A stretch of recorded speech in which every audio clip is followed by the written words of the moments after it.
basuku, tak basuku, dan suku yang hilang bagi orang Minangkabau. Remaja-remaja Minang masa lalu selalu disiapkan demikian rupa oleh orang tua dan mamaknya, baik sebagai pelanjut generasi perkauman ataupun untuk dapat diterima oleh orang bersuku.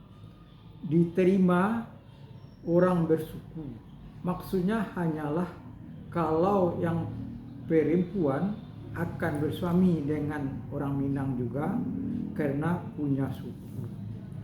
Kalau yang lelaki akan bersri dan jadi semenda dari perempuan yang juga bersuku, juga orang Minangkabau. Dan suku telah merupakan perangkat adat Minangkabau yang menyatu. Sehingga bila seseorang disebut tidak bersuku, maka si Minang tersebut bisa ngamuk. Sebab sama saja dengan mengatainya sebagai tidak beradat. Hal yang bisa menimbulkan perang suku atau cakak suku. Lalu kapan suku itu ada pada masyarakat adat kebudayaan Minangkabau? Amat jarang dijadikan pertanyaan, baik dalam diri sendiri orang Minangkabau ataupun dalam suatu diskusi ilmiah yang pada hematnya diperlukan buat memberi dasar keyakinan tentang paham bersuku, tentang paham bersukunya orang Minang secara positif dan objektif. Orang Minang pada umumnya yang menerima begitu saja nama suku yang melekat pada dirinya dan diyakini sebagai bahagian dari sakonya semenjak nenek moyangnya dulu sekali, bahkan bersamaan adanya dengan dunia ini. Tak pernah terpikirkan kalau memang diyakini dua minyak orang Minangkabau, Datuk Ketumangguangan dan Datuk Kepatian Sebatang sebagai peletak dasar-dasar adat Minangkabau. Apakah suku masing-masing kedua datuk tersebut? Ini seyogianya memang harus timbul ke permukaan. Sebab ditetapkan dalam adat nagari bak ampek suku, sedangkan beliau cuma berdua. Ataukah kedua beliau tidak bersuku untuk mencegah persaingan tak sehat karena saling klaim anak kemenakan yang banyak?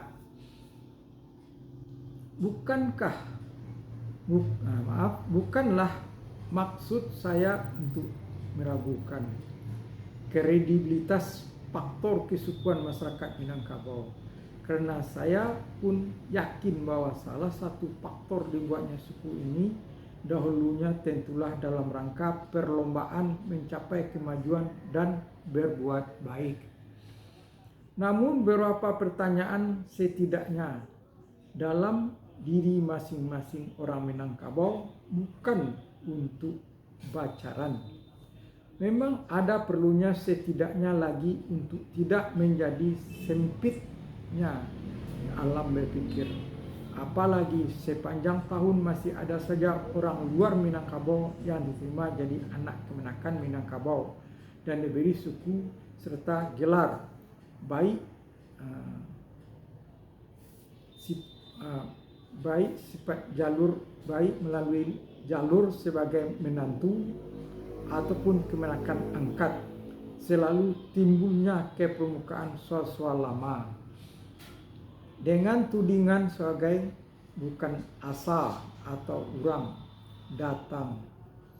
Apabila suatu persengketaan keperdataan berlarut-larut sampai ke pengadilan, dalam keseharian sangat banyak ditemukan orang yang asalnya Banjar, Jawa, Batak, Bugis, Cina, Nyeh yang diterima secara adat dan melarut jadi orang Minangkabau, memakai suku Minangkabau dan sako atau sako dalam kurung gelar. Menurut Minangkabau, semua itu membuktikan bahwa kebudayaan Minangkabau dan masyarakatnya adalah kebudayaan dan masyarakat yang terbuka dan toleran. Asal saja punya kemampuan melarut ke dalamnya bak pepatah. Dima langit dijunjung, disinan bumi dipijak, dima semua dikali, disinan ayah disawak, jauh mencari suku, dake mencari indu. Diberinya bersuku dan bergelar pada menantu asal luar Minangkabau adalah dalam pengalaman ajaran lama menurut adat, yaitu agar anak cucunya kelak dapat terima orang bersuku, dan tentu saja sebagai jalan keluar dari suatu problem yang dihadapi. Marilah kita mulai saja dengan pertanyaan-pertanyaan sederhana. 1. Apakah suku-suku orang Minang tumbuh bersama dengan adanya orang Minangkabau? Literatur terpercaya untuk ini haruslah Tambo Minangkabau, walaupun nampaknya ada banyak kitab yang bernama Tambo Minangkabau dan penulisnya tanpa tahun serta dalam tulisan Arab Melayu. Mestinya tentu saja Tambo itu tertulis dalam aksara asli Minangkabau, karena pengguna tulisan Arab Melayu sudah tentu dibudayakan setelah orang Minangkabau menganut Islam sebagai agama. Sedangkan susunan kekerabatan masyarakat adat Minangkabau sudah ada dan berkembang jauh sebelum datangnya agama Islam di tanah Pulau Parco ini. Dalam salah satu dari Tambo Minangkabau ada disebutkan perihal suku-suku yang dibuat. Pembuatan ialah Cati Bilang Pandai, disebut sebagai ayah dari Sultan Balun yang setelah dewasa bergelar Datuk Perpatian Sebatang, sebagaimana dikisahkan dalam Tambo. Sementara Tambo lainnya menyebut Sultan Balun tersebut dengan nama Cumantang Sultan. Mako di Pabue pangululah Cati Bilang Pandai padu tiuk-tiuk nagari atau luak akan jadi kulipah rajo. Barampek sukunya, balimo sukunya, banamo sukunya, batujuh sukunya, salapan sukunya. Sedangkan pada bagian Sabalun masing-masing rombongan perjalanan perahu Datuk Kutumangguangan, Datuk Perpatian Sebatang, dan Datuk Sri Maharajo sewaktu akan barakiah dua atau laras. Masing-masing rombongan itulah urang nan ditanam ampek sukunya,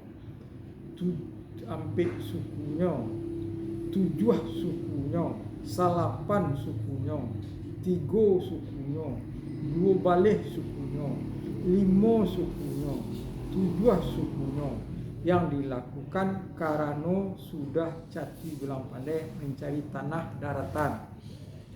Tambo Minangkabau tersebut sama sekali tidak ada menyebut apa nama suku-suku yang dibuat. Bagi sebagai nama-nama suku di Minangkabau dikenal sekarang, ataupun nama Budi, Cenagu, Koto, dan Piliang, seperti yang sering dilansir orang selama ini sebagai nama dari 4 suku asal. Walaupun Tambo Minangkabau menyebutnya sebagai nama kelarasan Budi, Cenagu, dan Koto Piliang, bukan sebagai nama suku. Nama kelarasan ini pun baru muncul karena setelah adanya pembuatan suku yang sekian jumlah itu. Kapan persisnya timbul nama-nama suku di Minangkabau memang suatu yang belum terungkap, tapi kalau informasi yang ada dalam Tambo ini dapat digunakan Jelaslah bahwa suku-suku orang Minangkabau dibuat oleh Cati Bilang Pandai setelah dilakukannya pembagian 2 dan 3. Ia pun tidak menyebut nama dari suku-suku yang dibuat, selain hanya menyebut jumlah sampai 2 balik. Untuk itu cuma kesempurnaan sejarah kekerabatan Minangkabau khususnya dalam hal susuku ini saja. Untuk itu guna kesempurnaan sejarah kekerabatan Minangkabau khususnya dalam hal ini suku-suku ini saja. Sangat perlu dilakukan penelitian yang sungguh-sungguh, sebab bukan tidak mungkin suatu waktu akan ada pertanyaan tentang ini, dan peneliti termasuk tentang motivasi pembuatan suku-suku tersebut. Dan selain itu, dewasa ini sukunya orang Minangkabau. Sementara pemangku adat sendiri adanya kecenderungan sebagai suatu adat yang tak laku oleh hujan dan tak lakang oleh panen. Malah pepatah yang menyebut suku nan dapet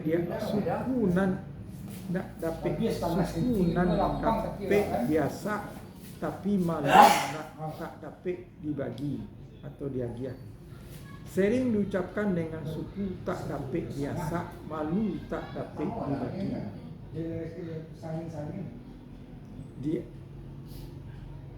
Jadi ada pepatah suku nan tak dapet biasa, tapi malu tak dapet diagiah atau dibagi. Sering diucapkan dengan suku tak dapet biasa, malu tak dapet dibagi. Guna menguatkan pendirian bahwa nama suku pun tak bisa diasah. Walaupun fakta sehari-hari dewasa ini terlihat adanya nama suku Caniago dengan embelnya seperti Caniago Mandaliko, Caniago Sumage, Caniago Sipanjang, Caniago Solok, Caniago Bubuak, Caniago Balai Mansiang, dan lain-lain. Atau seperti yang terdengar di Padang, adanya suku Tanjuang Balai Mansiang, Tanjuang Piliang, Tanjuang Payubada, Tanjuang Sikumbang, Tanjuang Pisang, Tanjuang Pagan Cancang, dan suku Piliang pun ada pula Piliang Sani, Piliang Bawah Tanah atau Piliang saja, atau suku Melayu ada Bendang yang sudah berbagi pada Bendang. Pak, kasih Pak ya. Pak, kasih Pak.